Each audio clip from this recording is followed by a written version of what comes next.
I think that they're really a good team, great, because they got overall good players, but they do the mistakes they shouldn't do at this level of play. I think that they are really good for their scene, but at the moment they lack a bit of experience.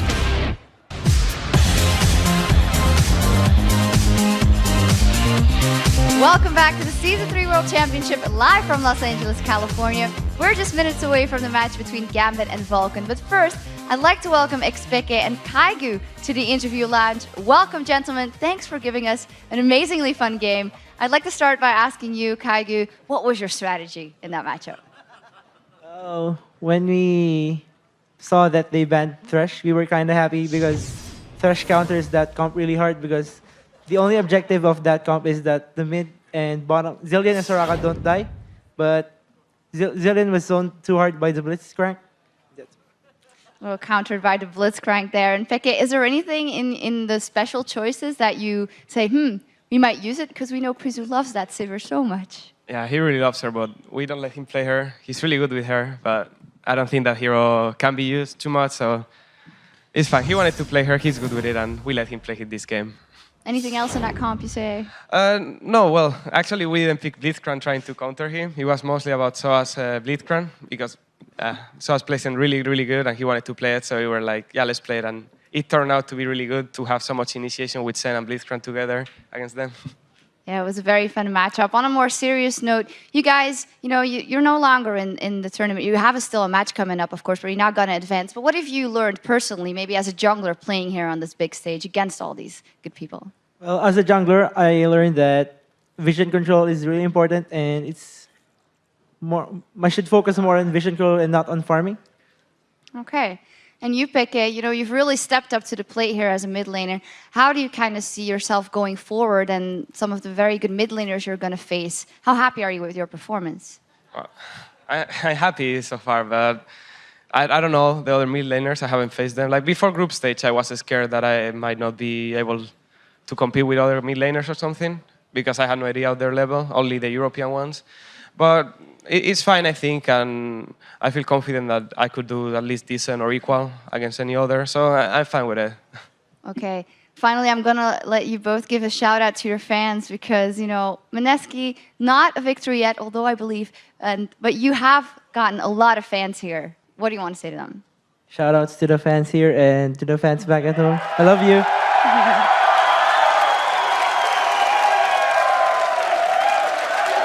Peke, is there anything you want to say to the fans? Yeah, they are great, but they never sound fanatic here. I don't know. They always sound Mineski or TSM or something like that. See? Nah, they're not going to do it now either. Okay, thank you very much, gentlemen. Now let's send it over to Quickshot and Freak for some more group stage action. Thank you very much, Sharks, and welcome everybody. I am Trevor Quickshot Henry. And joining me in this broadcast dual lane is, of course, David Freak Turley. How you doing, dude? I'm doing awesome. I'm excited to cast the rest of Group B because we still got some important games coming up, Looking pretty in pink today. Now, it is time for our fourth match of the day, Europe's Gambit versus North America's Vulcun. With a win here, Gambit will guarantee themselves at least a tie for second place in Group B.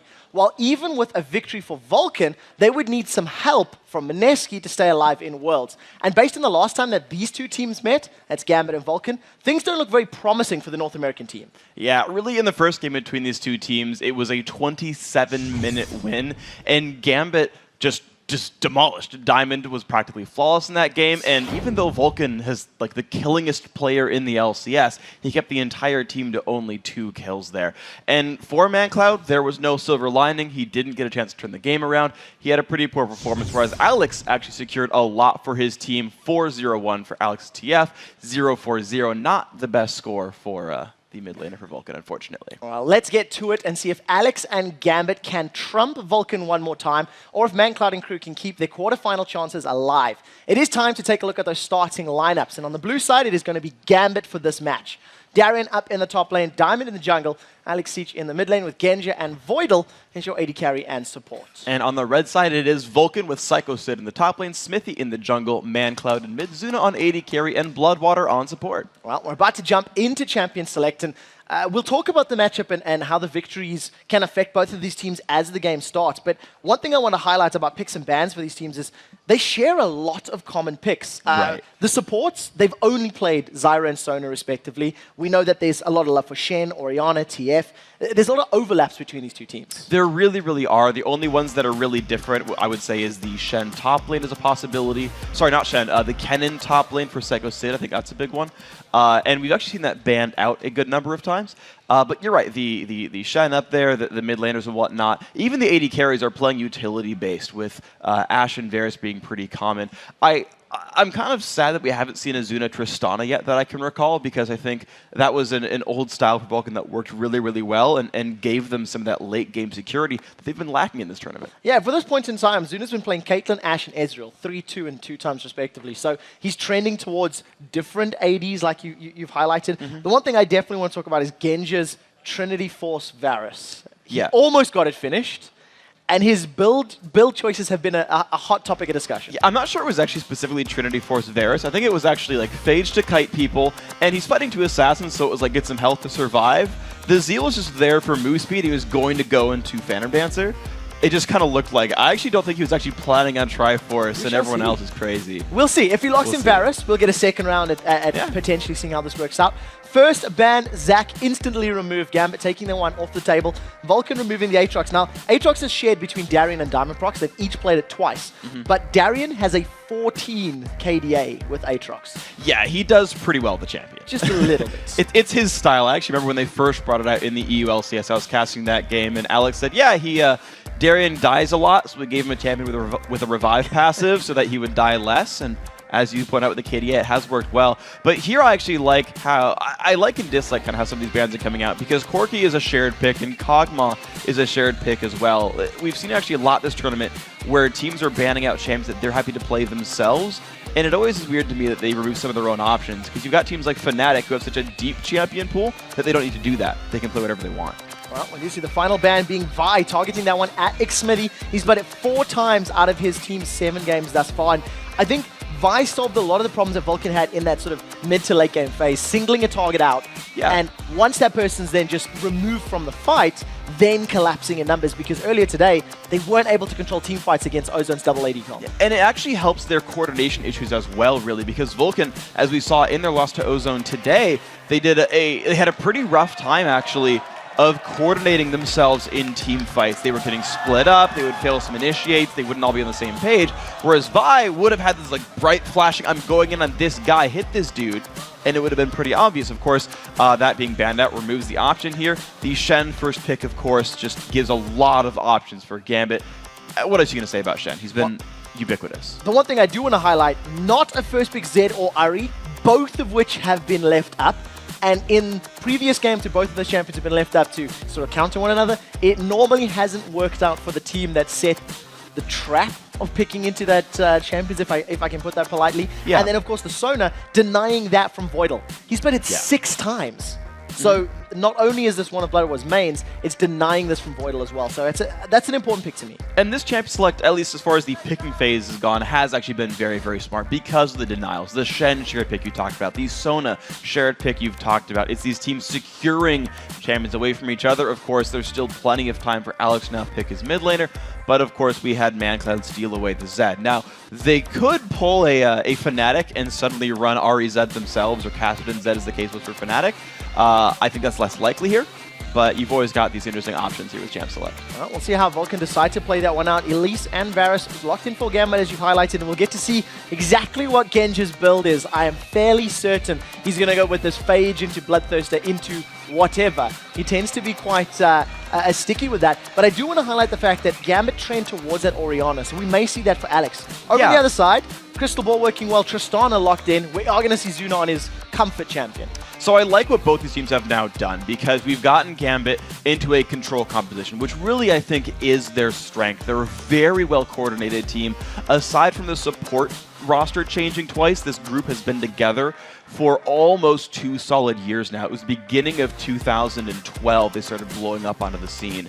And there we go, there's the Ari coming in. So they've got a very well-controlled composition here, as well as the ability for playmaking from Alex, which is important. It highlights the two major strengths, team fighting for Gambit and Alex going crazy, so I like that a lot. And to wrap up the composition, we see Psycho Sid locking in that Singe. So going to try and channel his inner Looper. Looper's been obviously doing very well with Singe this tournament. We'll see how well Sid can do it in this game. I imagine he'll do well. Sid's a very strong player. He's very adaptable and actually has one of the, I would say, wider champion pools in North America. Plays differing styles of champions, more so than other top laners. And also to round out the rest of their picks, of course, you've got the playmaking from mancloud as well, which I think is mandatory for Vulcun. And at the same time, you've got Zuna on the Tristana. Some of the pros actually criticize Zuna's positioning in team fights and overall, and giving him a move block that resets on kill or assist, as well as the pushback from the ultimate, will allow him to sit there and auto-attack for a full team fight, and that's really good. Yeah, especially if the game does go later and later with the immense range that Tristana gets into her favor. Will play. I also feel like Vulcun have quite a single target pick focus in mind. So guys, while we're waiting for the game to load up, let's quickly take a look at who the fans have picked to win this match. And according to LOLesports.com, a massive 81% of you guys think that Gambit will lock down at least that tie for second place and actually send Vulcun home packing. And of course, the analysts chose them as well, so no movement in the standings, I think, at all. Today or even yesterday, if I recall correctly. Everyone's now on the same page. I think you guys at home are just cheating and making sure that you keep that +2 victory. It's research. We've had this discussion. Yeah, you're right. Sorry. It's research, informed research. While we've got a second to actually highlight some of the mechanics here, if Gambit do win, and if Ozone win against Mineski, what it does is it puts them in a tie for second place, and because their head-to-head is 1-1, Gambit and Ozone would play a rematch. Yes, and they would play that right after the Ozone-Mineski game, so we would see that within about 2 hours.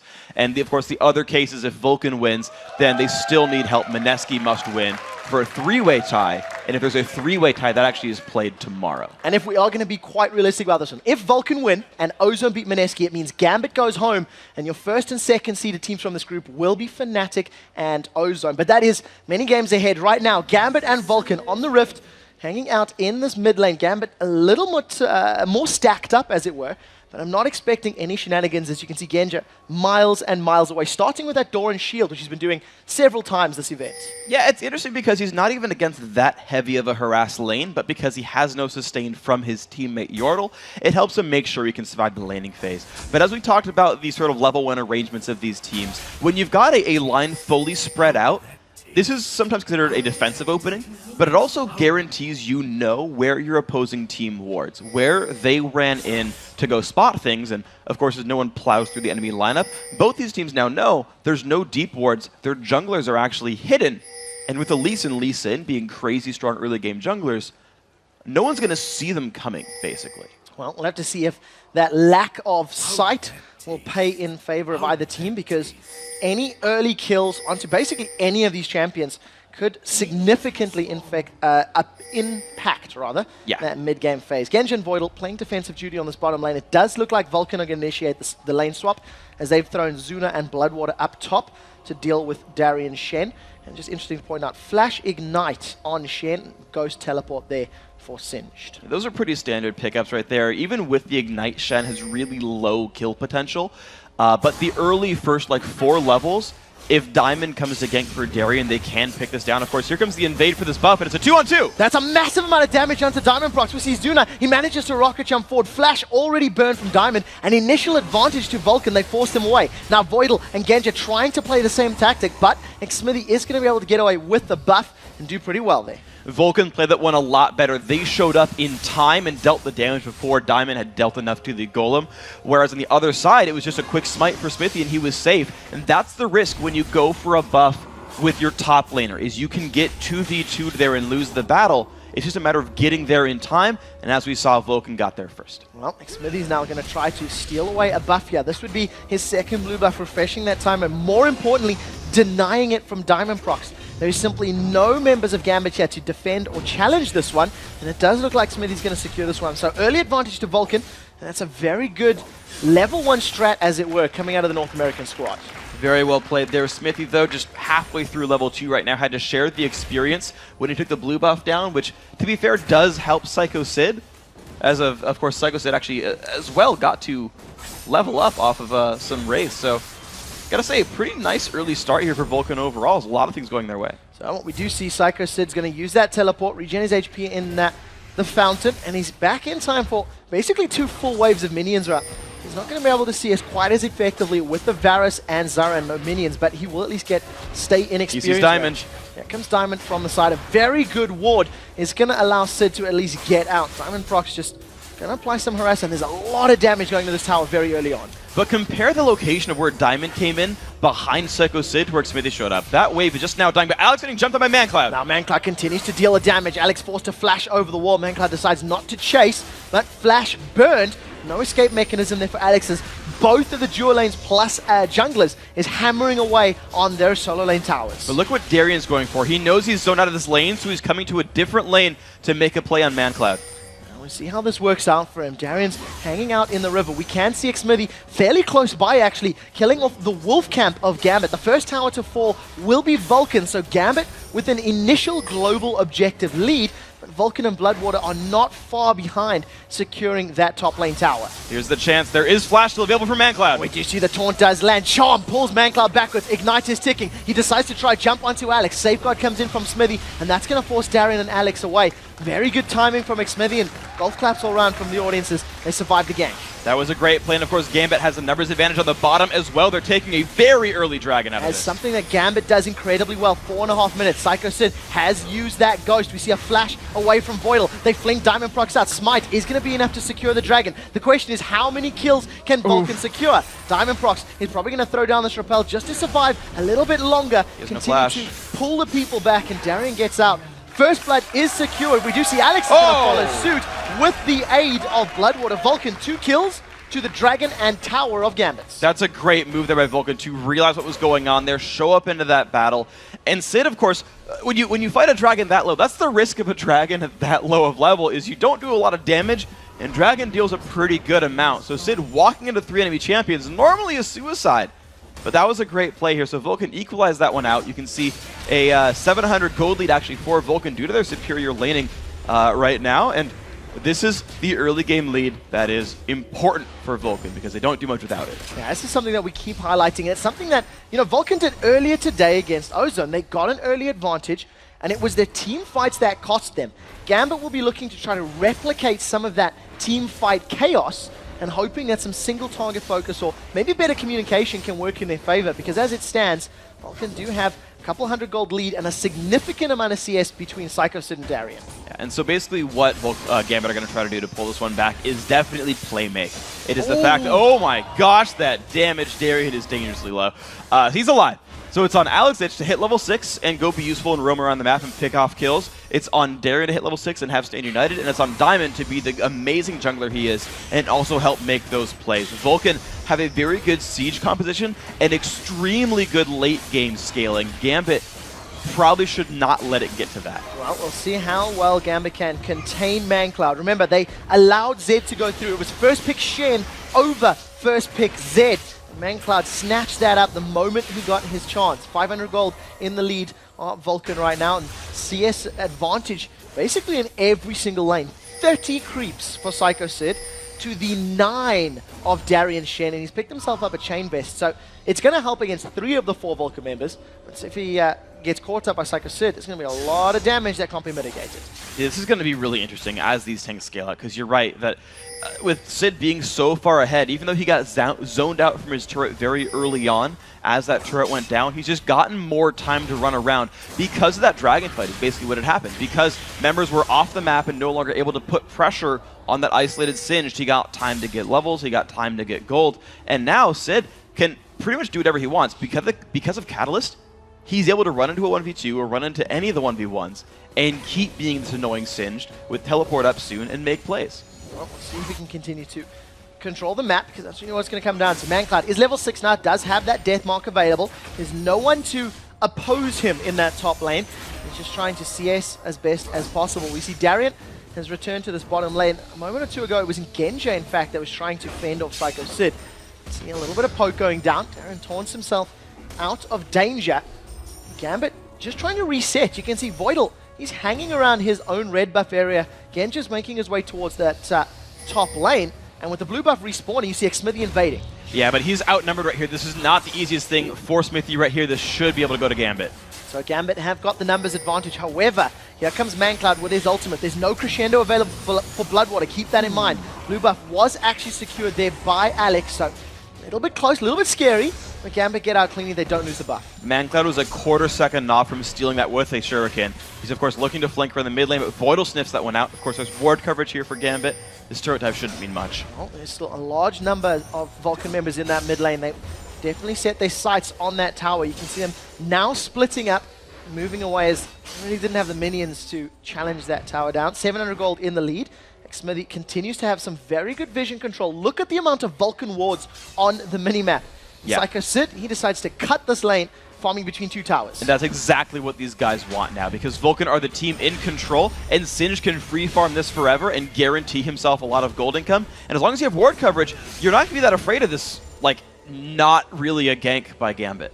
So Voidal's just coming to help out. Darien is going to at least lock Psycho Sid for a couple of seconds. The root does connect as well. Cocoon not in range just yet. Safeguard does come down. Psycho Sid is going to get hooked up, but there's no ignite ticking, so he's going to be able to use Insanity Potion to survive. Now in the mid lane, mancloud jumps onto Alex. Deathmark pops.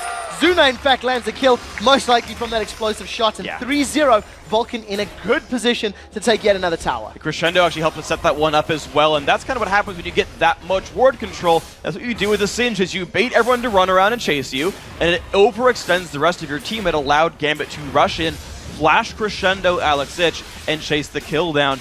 Now, stayed without Ghost or ult, it's going to be a bit harder for him to do that, but it's going to be the same thing over and over.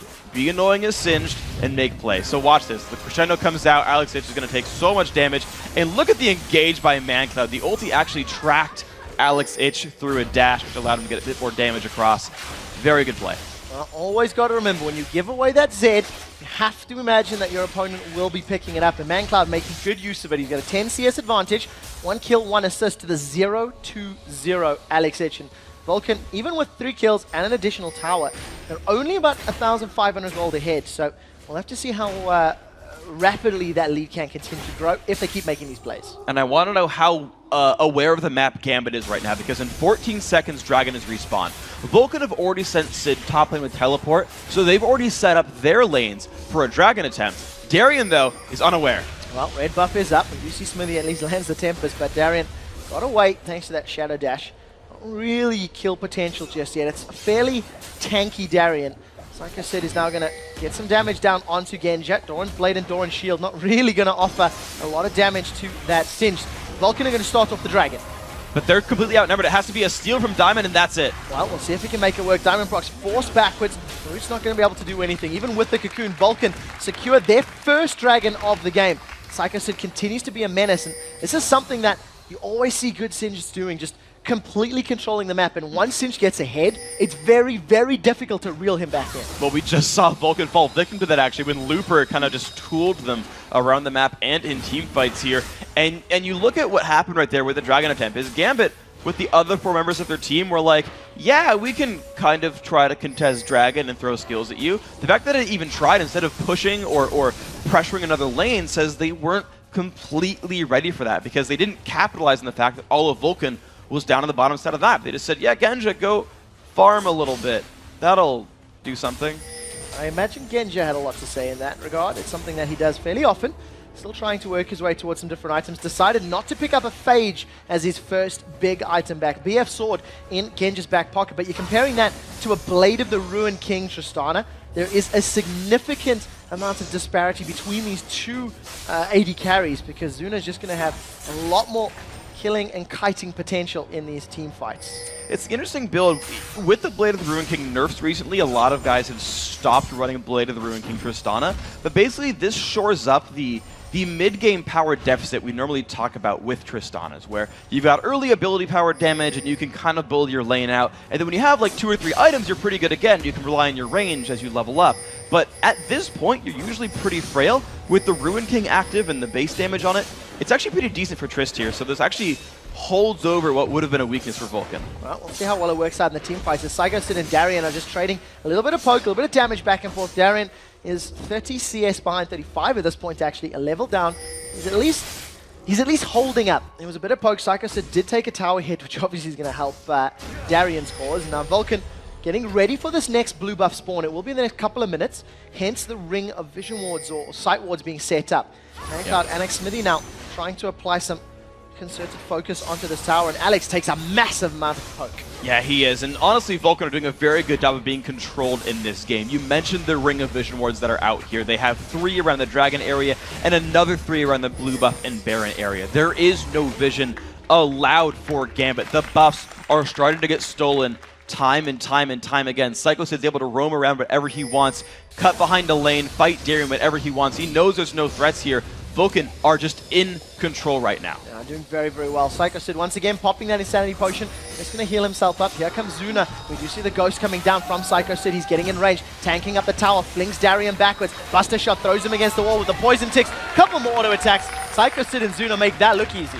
They did, and that's, again, no wards spotting them coming down. Just a well-played fight, of course, as well. The goo, the fling, even the Ruin King active helping to guarantee. Just a well-played fight. mancloud's forced to run, though. Ignites his pop. We do see Spirit Rush coming in. Alex is going to try and track him. Yeah, Deathmark has just been used a moment ago. Spirit Rush, one last proc. mancloud does get taken down, but the last bit of damage there. They trade 1 for 1. We do see a tower falling in the bottom lane as Zuna and Psychosid extended to 3 towers. Now, Diamond picking a fight with Zuna. This is a fight he's going to lose if he sticks around. He's decided to back out cleanly. It's just a fight where he's not really going to win. Even though the Ruin King active is on cooldown, Zuna is able to lifesteal between the harass attempts from Diamond, get his health back up. There's no way in for the Russian jungler, so nothing there. And we're back to the control game. Now, for what it's worth, those wards have now all timed out for Vulcun. Vulcun has to reinvest in that ward control game. And keep in mind, those vision wards cost 125 gold. Those 6 cost them 750. You look at the gold lead, it's not that massive. If Vulcun don't capitalize more off of all those expenditures, they will fall behind. Well, we'll have to see if Vulcun do continue that vision control, because it has been very, very good this matchup. There's been a number of pink wards in the pockets of Gambit for the last couple of minutes, but they haven't necessarily deterred the amount of vision from the Vulcun squad. Now, with that extra kill on the board, Alex H does have his Sorcerer's Shoes completed, as well as the Arm Guard and that Fiendish Coda. He's going to be trying to work towards either the Hourglass to cancel mancloud or the best defense of a good offense and going for a Death by Grasp. We'll see what he does decide towards, both of which needing a Needlessly Large Rod as his next component. Yeah, my guess is actually going to be the Deathfire Grasp. Alex got in Seeker's Arm Guard very, very early on as, okay, I need armor to survive my lane, but otherwise I'm going to go for my build. Because then from there he went for the Codex. From there I believe he's going to go for some more damage output. We'll see if he has to make adaptations, because as we just saw, he did basically trade in a duel against mancloud. That option is still here just to fight for Alex H. Yeah, we'll have to see if he can make it more than that right now. Charm does catch onto Zuna. Good damage from that Orb of Deception. Spirit Rush is available for Alex, but without his Ignite, maybe playing it a little bit safer. You can see the rest of Gambit roaming around to the river. Cocoon does catch Bloodwater out. Here comes Darian. Stand United is being channeled. A very good Dragon's Rage kick. Shen does not get delivered. Those are flashes away. A great crescendo. Locks up 3 members in the background. We do see mancloud diving onto Voidal. He's going to get knocked up into the air. Darian is now in a little bit of trouble. They're going to trade support for support as Bloodwater does get dropped, but Zuna is able to pick one up. He stomps down onto Darian. Goomba stomping in with the slow. Darian is now in a massive amount of trouble. Genja nowhere to be seen, not involved in this fight. Psychosid is going to try continue chasing on the side, and mancloud with a shuriken does pick up the kill, and that ends up being a 3-for-1 exchange that Gambit started. That Gambit did start that fight. It was a great kick back by Smithy to make sure that Shen was not on top of his important carries. Bloodwater actually got a beautiful crescendo onto 3, and even at the end there, Smithy peeled off from the chase to try to stop Alex H's recall to get his team another kill. Didn't quite get there in time, but with people still dead here and no Stand United, this is a Vulcan-controlled dragon, so they are rewarded from that fight with a dragon here. Playoff hope's actually still alive for Vulcun. And what this reminds me of is the very first time Gambit and Vulcun played. However, the roles were reversed. I recall Gambit starting off Dragonfight, being in the river, Vulcun initiating fights that they shouldn't have initiated, and it backfired. Gambit did exactly the same thing in that situation. They're now 4,000, 5,000 gold behind. And just to touch on what Freak was saying, if Vulcun win here, and if Mineski win, it'll be a 3-way tie for second. However, if Vulcun win and Ozone win, it means that neither Vulcun nor Gambit will make it into those quarterfinals. So even more pressure on both Ozone and Mineski in the very next game. Let's see where this ends up panning out. Of course, we've seen miraculous comebacks as well. We can't discount the fact that you never know with Gambit. They're so experienced. You have to think there's the option they find something special here. So at the beginning of the game, we talked about the Genja build. The Bloodthirster's there. He didn't rush Phage. Maybe he decided it wasn't worth it. Maybe he's got other plans. We'll keep track of that as it goes through. But of course, you keep looking down at the items. The Zuna power spike is coming very soon. He's getting closer and closer to Infinity Edge. Of course, that Blade of the Ruin King done a while ago. There's a lot that's stacked against Gambit. Diamondprox once again starting a fight. He's jumped on top of Xmithy. Here comes Alex from the side. Spirit Rush has been used. The charm does not connect. Second proc of Spirit Rush goes out the back. Mancloud with his death mark has been able to completely remove Voidal from the map. Now Diamondprox is in trouble. Genja is finally in a team fight, but he's alone. We do see a great kickback. Genja gets taken out as Mancloud goes for the double kill. And Vulcun, turn tail, they might even be considering a Baron right now. They do have a numbers advantage. Instead, they're probably going to roll onto this blue buy. This is a very risky Baron, though, because their health bars are fairly low, even with the Blade of the Ruin Kings. Alex can actually, he will know that people were there because he would have gotten stacks on his passive from the Q, even without vision. So they know not to run for this. Genja was caught out. Now Vulcun have started off this risky Baron. They have 4 members on there with Psycho Sid. Gonna run a little bit of interference. Xmithy is gonna have to try and dance some of this damage. mancloud is dropping low. There is a smite available for Diamondprox if he decides to go in. Baron is at 3,500 HP. It's at 3,000 HP. Diamond needs to go to Spider Form to repel in. Baron gets dropped. Crescendo does actually catch him. I think he repels in. Baron's still alive in the background. It's hammering onto Vulcun. Stranglethorn throws him up in the air. Baron secures 1. Alex secures a 2nd. That's a 2nd kill now for Alex. And they can go for Baron! Here comes Darian. Oh, He's it's a gonna VUL! be standing lighting in. That Baron is so incredibly dealing so much damage as mancloud is hanging around the side. He manages to use the shadow out. Alex is in a lot of trouble, but they may... This is risky. This is incredibly risky, can you believe it? So 2 members of Vulcun alive, Bloodwater's out of mana, his recall's cancelled, Genja's going for this fight! The barrier is up, we'll see if it blocks some of that damage. He's going to try and lifesteal a little bit off the ward. Baron continues being focused. Alex gets the shutdown kill onto mancloud. Baron is going to be secured. Ladies and gentlemen, Gambit turned this game around. They are 2,000 gold behind, but with the stats of Baron, this is an even game. I can't believe this just happened. At the beginning of the game, it was, you guys tried Dragon really early, and Sid managed to punch with a couple of kills and some map control. And then Vulcun tried Baron really early, and they got punished. Alex Itch putting out enough damage there. All right, I just got to like stop and think about this because there's a lot now to think about in this game. That was a massive misplay from Vulcun. The Baron was a risky decision. You highlighted it before going into the pit. And Gambit able to just dance around Vulcun. The repel so impactful from Diamondprox. Now, all 5 members of Gambit with Baron on their backs. The item advantage, the HP advantage. We'll see what they do with it because they are still 2 towers down and they're still 2,000 gold behind. They've stacked up in this mid lane. They want the mid tower. And they've got the people there first. Sid's at the very, very bottom lane. Spitting's up at the top. This will be a turret going down to equalize the gold a little bit more. Vulcun is still not collapsing back for this fight. Teleport is not available for Sid for another 10 or so seconds. It will be up shortly. Gambit continue to focus this tower. 4 members bashing away as Voidal hanging out in the background, putting some vision down. Xmithy does get taunted up. No root lands. The charm connects. That is him deleted from the fight. Massive damage from the piercing arrows as Genja continues to spam down. Alex jumps in. He just melts Bloodwater. And now Gambit are onto the inhibitor turret. Sid's teleporting back to join the fight. He's got to defend this inhibitor. This is a massive, massive defense here for Vulcun. They flung Darren in the background, but he's their tankiest member. He's just going to taunt out the background. Deathmark is available as we see Psycho Sid gets taunted in. Darian the focus of the Deathmark. That's going to pop. We'll see if he survives. Darian survives. That's Deathmark did nothing for Vulcun. The rest of Gambit now focusing the tower. A snipe from the background, and all of a sudden, Genja and Gambit take the gold lead. This all just happened. All right, and here's another attempt. No, they don't catch Zuna. So Sniper Genja right there making a lot happen. Chunked Bloodwater to help guarantee the Baron a little while ago. Had some really good team fighting here. And Vulcun, it happened they lost to Ozone. It's uncoordinated fighting right here. I think their defensive Baron, I think it was called well to kind of go back a little while.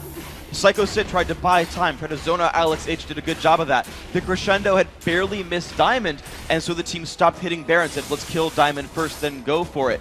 But Gambit tooled them around in that fight too much. But then this battle was horribly uncoordinated.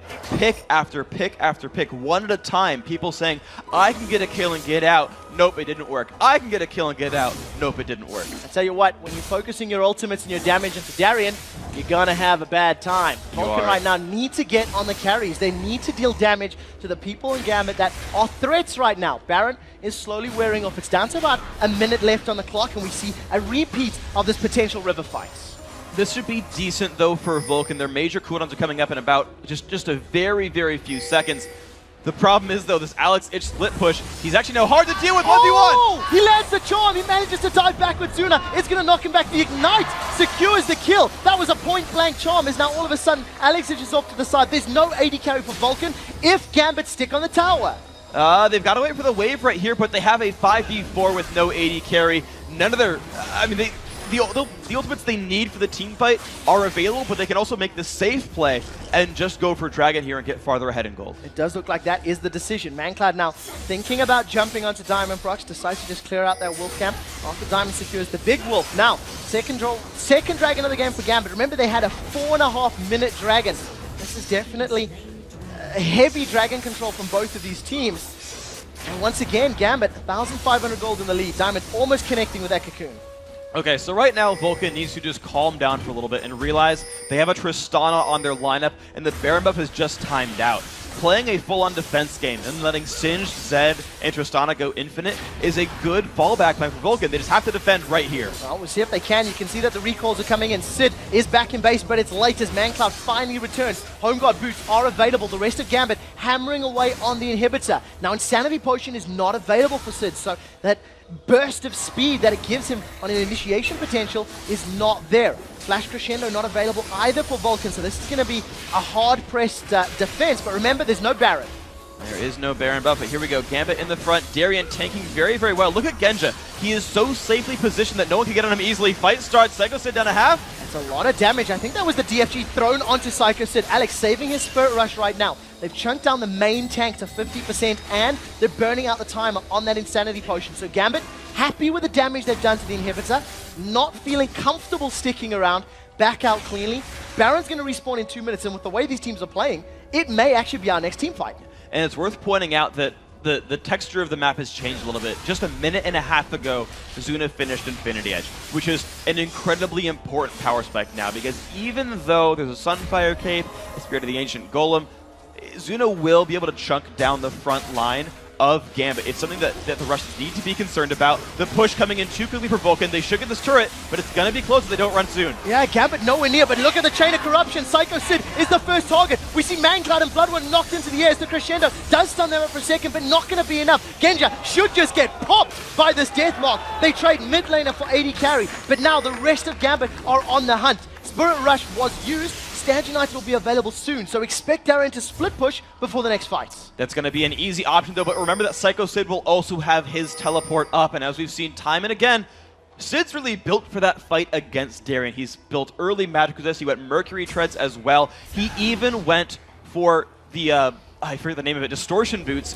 that lower the cooldown of your teleport and Ghost. So for the rest of this game, Sid will actually be able to match Darien and is stronger in the 1v1. That is an advantage for Vulcun. We just saw Alex Ich just completely solo Zuna, and we saw mancloud solo Genja. Both these AD carries can get deleted. There's a lot of variables to account for that the gold lead won't tell you in these fights. It's actually how the fights are played out that means a lot in this game. Whoever's able to focus down the damage after bursting a single target down. Ari and Zed both so incredibly good at doing that. We see a Void Staff has just been completed there for Alex Ich in conjunction with his DFG and his Zonya's Hourglass. Over on the other side, mancloud with his Last Whisper, Brutalizer, and Blade of the Ruined King. Very standard items, but we do see a Warmogs in the back pocket there for Darien. It's something that we don't see all too often. It has sort of fallen out of favor a little bit. Yeah. Genja, of course, working towards an IE of his own. It's interesting that he went for Warmogs because you can build Red Ruin's Omen against this Vulcun lineup. You're mostly concerned with Zed and Tristana, especially Tristana, to be honest here, who's already got % health damage, so adding armor and an attack speed slow is nice. But Darien's, Shen in general scales off of health. The Key Strike and the Whirlpool Strike heal actually scale off of max health, so he's actually getting some teammate or offensive scaling through his choice of Warmogs. Well, it was just that little tidbit of information that popped up. 2 games on Ari for Alex Ich, 2 victories. And as an aside, he's only got a 15 KDA on that champion. Keeping not quite as high in this game, 7-3-3, but definitely the lead in kills for Gambit. 10 out of the 11 kills Alexic has been involved in, and he secured 7 of them. So he really needs to pick off a high priority target in these team fights. You see Gambit and Vulcun trying to find opportunities to battle as both of their solo laners continue the split push game and relying on their global presence to join a fight when it does occur.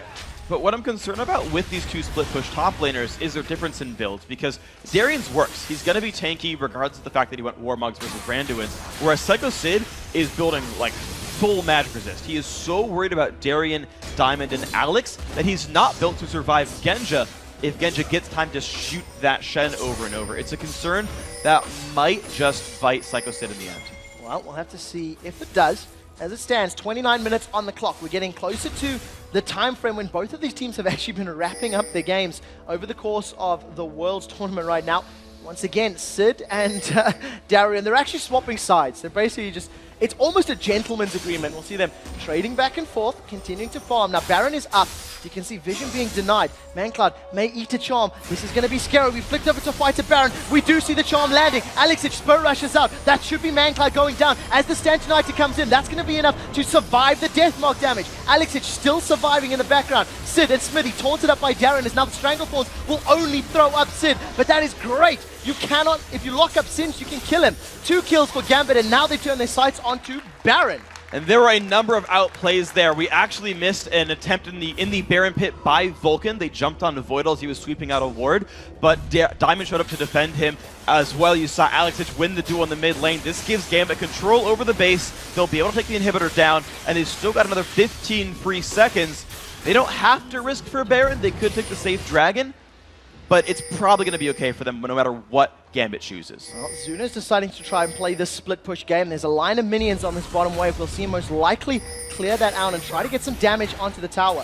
While he's doing so, toyed with the idea of stealing one of those double golems as well. The rest of Gambit still stuck mostly around the top half of the map, and Zuna, if he gets enough uncontested time, may be able to get the tower down. This is really smart. This is the Vulcun that I've been waiting to see throughout this tournament, is the Zuna split push, because in 1v1s he does very well. He's mechanically very proficient, and on a champion like Tristana, he pushes quickly and gets away very well. And because Triss can kill a base so fast, Gambit doesn't get to Baron without trading out an inhibitor, without some very serious outplay against their opponents. The Zuna split push is actually a very important mark here for Vulcun. Well, we managed to secure the 5th tower of the game for Vulcun, keeping them within touching distance of the goal. That's 2,000 difference. There's a ring of wards sitting all the way up that north part of the river for Vulcun towards the Baron pits, and the rest of Gambit, they're sort of trending upwards while Vulcun are going to take the safe Dragon. This is a risk here for Vulcun. They've got to get back to the Baron pit soon, because Gambit gave up going for Dragon entirely. They gave up even pushing more turrets down, let Zuna kind of rest map control, but it let Gambit say, we've got ward coverage over Baron. Our play, look, you got 1,000 gold, you got another 750 from a turret. Our play is for this Baron setup. We can fight you at this and win. Well, we do see a Cocoon catching out onto Psycho Sid. The taunt doesn't land, nor does the charm. DFG still available for Alexic, but I think that was the first proc of the Spirit Rush. We'll see if he continues to throwing that out. A little bush, death bush, not working out for Gambit. And now Vulcun, they think they've got positioning on this mid-inner turret. They're challenging down. There's a number of important cooldowns down here for Gambit. This is actually a pretty good play for Vulcun with the Singe ult still up. Well, we'll see once it does get popped. In the background, Cocoon catches out Psycho Sid. Smithy only managing to catch that Sonic Wave on one of the little spiderlings. Not able to jump onto Diamond Procs, but we do see Vulcun playing a little more passively. They're not rushing the tower. They're not rushing the tower, but they've got momentary map control here. They pushed Gambit back. The problem for them was Vulcun didn't have an Oracle, so they couldn't re-sweep Baron control, because that's a big play here. Psycho Sid gets caught, though! Massive charm into a root. Now Psycho Sid dropped to about 1,400 HP. He was forced backwards. In the background, though, mancloud does have the Deathmark available as him and Zuna are now backtracking away. Darren is trying to get in range. Diamond Proc sinks his fangs into a minion to close the gap. Now we'll see, can the taunt land? That is the question. Safeguards to a ward, and it does allow Smithy to get out cleanly, but a red buff is available. So Gambit going to decide what they want to take, because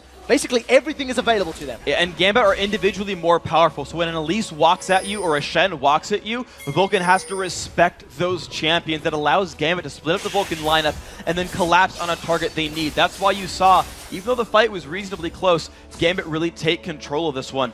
And now it's again, what plays will these guys make? Gambit are the ones in control. Voidal has an Oracles. He can make sure there's no wards and no vision and play the Baron dance game. And on top of that, Gambit can all jump over walls. They've got flashes, or dashes off cooldown, they can bait Baron and start a fight. Well, for anybody that has watched a number of our games here at Worlds, we talked about the Baron dance in European teams. It's something that they are proficient with. It's like ballroom dancing in Europe, and we see that right now. Vulcun deciding they want to play the pick game. Smithy jumps onto Voidal, forces the flash out. They're a little bit split. Psycho Sid is in the bottom lane. The rest of Vulcun toying with going down the mid lane, while the rest of Gambit are stacked towards this Baron pick. Darian's been forced to recall back, though, because the mid lane pressure is too high from Vulcun, but they're setting up a play right here. There's a surround from Gambit. Well, we'll have to see who goes in first. This is the question. Both of these teams are split. We do see Diamond Frost caught in a little bit of trouble. Stand United was being channeled. He repels forward. A kick back, but Darian is in position. The question is, where is the taunt going to land? Psycho Sid is the first focus here of Gambit as a three-man crescendo locks him up. Genja in the background continues laying down the damage as Zuna forced out the fight. Gambit with an easy 2 kills on the board right now as Diamond Frost is the only one in danger of going down. A root into a taunt kills mancloud, and now Gambit 3 for 0, and Diamond Frost gets away with his life. And in that fight, both the Assassins focused their efforts on a frontline tank, where while Diamond refused to go down, all of Gambit made sure they killed Psycho Sid. In the resulting 5v4, they just outfought Vulcun. And now with this number advantage, this will be an incredibly difficult Baron steal by Vulcun. It's likely to go to Gambit. Question is, can they do what Gambit did? Zuna just gets chunked down. Barrier's going to allow him to survive a little bit. 110 HP, flashes the piercing arrow. Alex flashes over the wall. He's going to be able to secure the kill. Smithy forced backwards, decides not to go in 1v5. Another kill on the board for Gambit. A second Baron of the game. And a convincing lead. Smithy's in a little bit of trouble now. There is vision here. Darian, Alex, and Voidal are going to try chase him down. Darren's got decent move speed, but Smithy, with that side stone, he should be able to get out. Diamond Frost, can he land the cocoon? He's going to flash forward, a great Dragon's Rage kick. We do see Alex here, that's Spirit Rush forward. Charm doesn't connect, and it's basically running. Oh, man. That's basically just popping the ex-Smithy Lee Sin. Yeah, he is now 12, 3, and 5. Alex Ich, he's on a playmaker, and man, is that guy making plays. Alex really trying to get on in this game right here. And this game is just a reverse of what happened in the beginning. Vulcun made all the best plays early on. They picked up the straggling kills. They took control of the objectives. But with a couple of good fights, Gambit said no. Gambit took vision control. Gambit are forcing all the issues, picking all the fights, and then winning them. Let's not beat around the bush. It all changed at Baron. It did. This entire game swung at Baron, and Gambit just took the reins and have not given it back. We do see now Darren working towards what I believe to be a Randian zone, when they got himself a giant spell, the Warden's Melt, and another chain vest. Definitely more afraid of the physical damage of Vulcun than he is of Psycho Zid's magical damage. And when you consider the immense amount of HP that he's got, I think that's very smart itemization. Genja as well, he's got himself that chain vest. I wouldn't be surprised to see that becoming the Guardian Angel, as it is something that we know the Gambit players do like to do very often. It's one of the ways they've sort of evolved against teams that have really good late game that defend their turrets well, is let's just build enough defense that we can turret dive you and not get punished for doing so. And honestly, when you're in this game, when you look at Vulcan's wave clear with the Tristana, with the Zed, that's pretty decent actually. And so Gambit, they either get a pick or they just do a very elongated siege, or they just straight up dive with defense. Well, we'll see how this works out. Alex throws out the charm, just missing Xmithy on the side there. Darian now going to be in position to tank up not only all of Vulcun, but the tower if needs be. Zuna eats himself a piercing arrow in the background, and the tower is secured for Gambit. Vulcun do not contest that at all. Gambit 6 towers to 5 now. They now set their sights on the bottom lane inhibitor turrets. And here we go. Damage is coming through. Of course, they still have the Baron buff as well, Gambit. So Vulcun, even with the turret, will have a hard time fighting this. Psycho Sid, the tankiest tank on Vulcun, is just going to get melted under all of the damage. He does survive thanks to the Insanity Potion. Alex Ich caught out thanks to the crescendo. In the background, Bloodwater dropped to 200 HP, and a very good Zhonya's Hourglass allows Alex Ich to stay alive. Genja has not been attacking the tower just yet, as Xmithy is now low. Piercing arrow from the side as Genja plays the marksman that he truly is, spamming out those Qs. The tower is going to drop in the next couple of seconds. There's no death mark available. Now Psycho Sid has returned with max HP, and the rest of Vulcun trying to set up a fight. I believe that Charm caught a minion, not catching any of the champions of Vulcun, and right now, Vulcun have not given up kills, but they've lost the tower. And Gambit are still regenerating, coming back into this fight to continue the inhibitor push. Psycho Sid, 1,500 HP. You see Zuna smashing away with that immense Tristana rage. Slowed down by the hail of arrows. Darren's just waiting for a setup. He gets caught by the charm. Safeguard's not going to be enough. And Alex with his 13th kill of the game. That's unlucky 13 for Vulcun, as it's going to cost him 2 inhibitors. And Alex just needs 2 more assists to make his score elite, which he deserves here. So hopefully his teammates can steal some of them out. Smithy lands a Q, though. Vulcun are not done with this. No, they're not. Look at that long-range resonating strike. Smithy realizes Lee's Syndrome cost him his life. Now Psycho Sid in trouble as another death mark was used there by mancloud. It's not going to be enough to pop Diamond Proxes. mancloud's the man that's running right now. We do see once again piercing arrow spam from Genja. He flashes for the lost auto attack kill. Vulcun are 4 members down. Bloodwater has to defend against 5. Ladies and gentlemen, Gambit are going to win. This is going to be the end game push here. Gambit with an impressive comeback victory. Very well played team fight.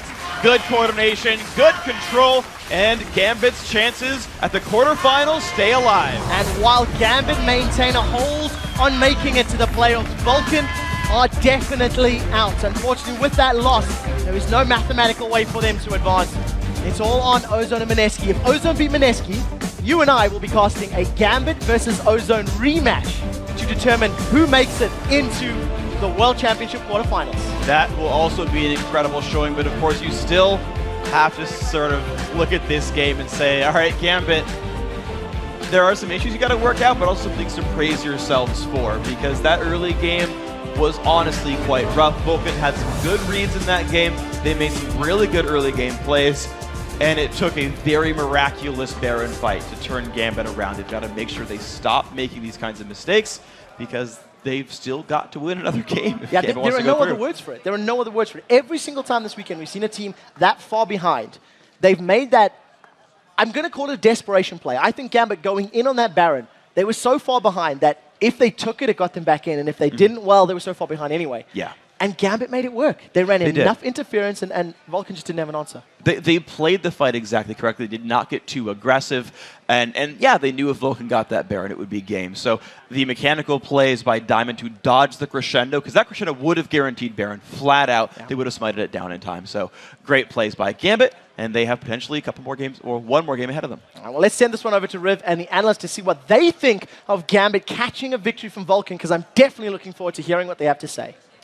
Thank you very much, Quick Shot. And again, Vulcun takes us for another roller coaster ride. But as well, on the other side, Gambit made sure they were right in the driver's seat as well. And at the end of that game, you couldn't help but see Alex E shaking his head.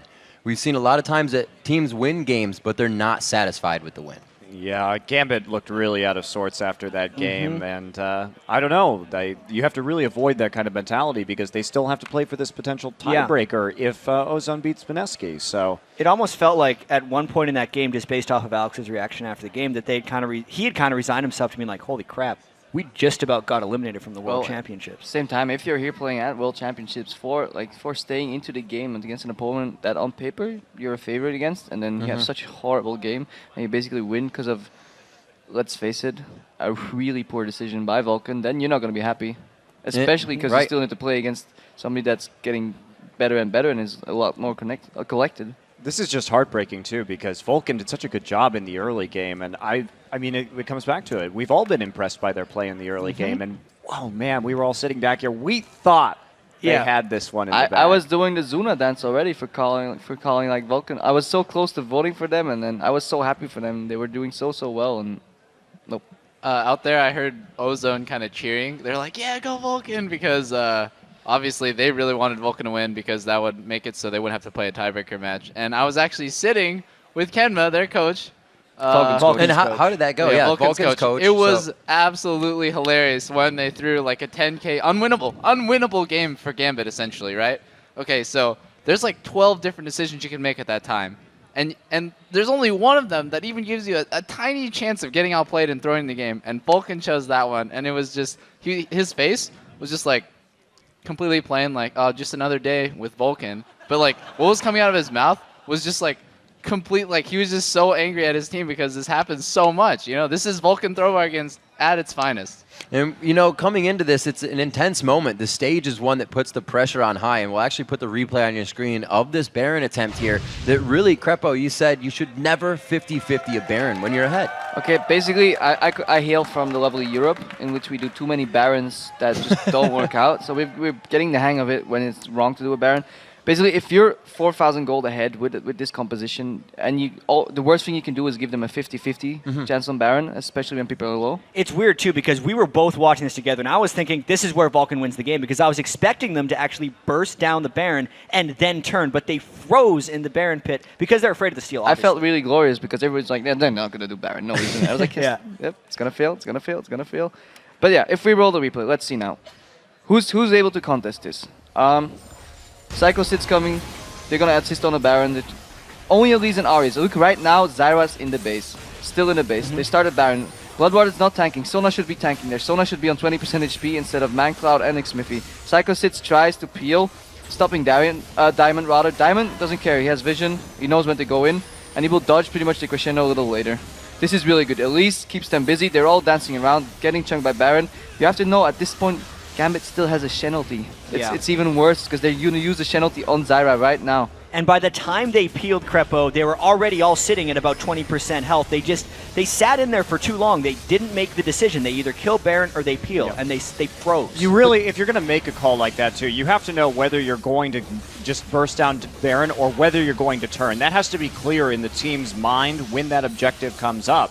And there was just a bit of a split decision right there. So you have to realize once this Baron drops, we're going to see have a look at the gold values. It's going to be a little later now, so Gambit will finish this. You have to start. They started around 24,000 gold, which was 6,000 gold down. Right now they got Baron. They're 2,000 gold down, plus Baron buff, which is, I don't know the math, roughly 4,000 gold worth of stats, plus the momentum you get from that. Like, you're back in the game, they're going to be crushed. Well, that also transitioned into turrets as well. Yep, exactly. What, you know, coming in time after time again with Vulcun having that kind of thing weighing on the back of their mind, the fact that these games don't go in their favor after a mistake, how does that, you know, play into your game? So I feel like a mistake of this magnitude only happens after an incredibly trying mental week for them, because they, after the victory, and you could disagree with this if you want, but after they had that first game victory over Fnatic, it almost seemed like every Vulcun game we saw was a little bit downhill from there, because I don't think they were mentally recovering from any of their losses, and it affected their decision-making. Then again, this is something that should be textbook for a team. Like knowing from a team that wastes so many games on Barons myself, you have to really realize, like, if you never go for a Baron that possibly is a 50-50 when ahead, then this situation doesn't occur. You need to know whether you're going to rush the Baron down or stop them. There can't be an in-between, and if there's an in-between, you're strategically wrong, even if it works out in the end. Well, the most consistent thing about Vulcun throughout LCS and even in my personal scrims against Vulcun, it seems like they will either make this horrible throw happen, or mistake happen, I should say, and then they'll go completely on tilt and lose the rest of the game, or they won't make it and then they'll just crush. But most of the time what happens is when they do make this mistake, they go definitely on tilt. You can tell by the way that they're handling the game how many, like, rookie mistakes, I guess you could say, people getting caught, bad team fights, bad engages, like even poor warding after they make the throw happen. They're not even out of the game at this point. Right, they're just a few thousand gold behind. They don't have to lose all these towers. They don't have to lose all these fights. I feel like whatever happens after they do it, they're just mentally like, oh my god, it happened again. Like, this sucks, and then they can't really think about the game properly. And the reason we're so adamant about this, because we don't want to bash Vulcun, is just because they play the game so well in the early game. They have really good picks all around. They catch people off guard. mancloud's been playing phenomenal mid lane at times, and then they just don't transition well. There's always that little communication error in the mid game that has such a huge impact on them. So let's talk about that little communication error and something that comes off of a lot, and that's going on tilt. It's something we don't talk about a lot. Monty, feel free from the outer perspective on your team as well. The highs and the lows of tilt, how does it affect the game? You know, either one, Double Lift, go ahead and start for us. But what are the kind of factors that you lose out when you start going on tilt? One of the biggest things that you can't really tell is communication. When you're in like a bad mood and you're just tunnel vision on, wow, this sucks, or like, I'm feeding, or, oh, we just threw the game, you're not really inclined to communicate as much as you would if you're like positive, like, oh my god, we're in the control of this game, I feel so good, we just need to snowball this momentum. So when you're feeling down, communication is bad. Mechanically, I don't think there's any difference being on tilt, but just in terms of like synergy with your team, making decisions and communication, it all goes down the drain. Yeah, and specifically what I've noticed, because you know I'm in a lot of the CLG games to listen to their voice comm, what specifically happens is that the planning falls apart. So it's not necessarily the fact that the players are not giving each other the same information, but it's difficult to formulate a plan of action in order to retake control of the game. Somebody calls blue 42 and nobody moves. Same thing. What you have to avoid is scapegoating. Even if somebody face checks a brush on level 1, it happened. There's no way you can turn back the game. Even a good Zillion will never be able to turn back time. Bad pun. But yeah, anyways, it's really hard, and it's so hard if you're playing, and especially in these high-pressure tournament matches, everything's on the line. You prepare for weeks, and then somebody makes a mistake, and a good team will not blame him for that. A coach will blame him after the game, but not during the game. I think you can sum up tilting a little bit with the difference between forwards and backwards thinking, because after you make a mistake, you're so inclined to say, we shouldn't have done this. If this wouldn't have happened, we'd be winning. Man, why did we do that over and over again? That is completely irrelevant within the context of the game, but so many teams I listen to constantly play the blame game within the match. You have to drop that immediately and always be forward thinking in every aspect of every game, and that actually doesn't happen once you make mistakes. Monty, I know you're itching, then we got to move on. I am itching. I just want to say, and something that's been impressing me, yeah, thank you for the nice scratch there, but has been Fnatic, because when we've seen them behind early, they have a plan about how to get back into it, especially that game that they played against Ozone, and it looked like Ozone was cruising, and yet they set up those brush picks, and they find ways to win. They always have their little Fnatic brush hiding plan, and I think that says a lot about the team and how deep they can go here at this tournament. So with that, let's check out the standings heading into the 5th and final regularly scheduled game in Group B. With their win, Gambit is guaranteed at least a 2nd place finish in Group B, while Vulcun has just played their last game of the Season 3 World Championship. So gentlemen, it's time to pick your winner now coming into the 5th game here. Ozone versus Maneski. We're going to start with you, Jat. Yeah, I mean, we see Maneski's 0-7 coming in. We know that Ozone needs this game. Even though Ozone's been a little shaky this entire group stage, I absolutely expect them to win this game and force a playoff game with Gambit. All right, Crepo? I'll have to go with Ozone. Ozone as well? Yep, absolutely, Ozone. I'm really excited to see what happens after this match, actually. I concur. Ozone it is for me as well. All right, safe picks on this side. Gentlemen, with the 0-7 here for Maneski, do you feel like Ozone could really try and formulate something for themselves, see if something works for themselves here? I think they're going to play really secure. Secure game? They have to have this win. They know they're better than Maneski. With all respect to Maneski, but Ozone is better. They just need to watch out so they don't get a curveball thrown at them. And here's going to be the actual interesting wrinkle we have here. At no point during the group stage has a team played back-to-back matches. But if Ozone wins this, they're going to have a back-to-back game. And it shouldn't be a big deal for Ozone because they've done it so frequently in the OGN League. But I also think that means they're most likely to play as standard and as safe as possible against Maneski. And let's be real here. They've been planning for Gambit in this eventuality as well. So it's not like this is a surprise. They've got their game plan set up already.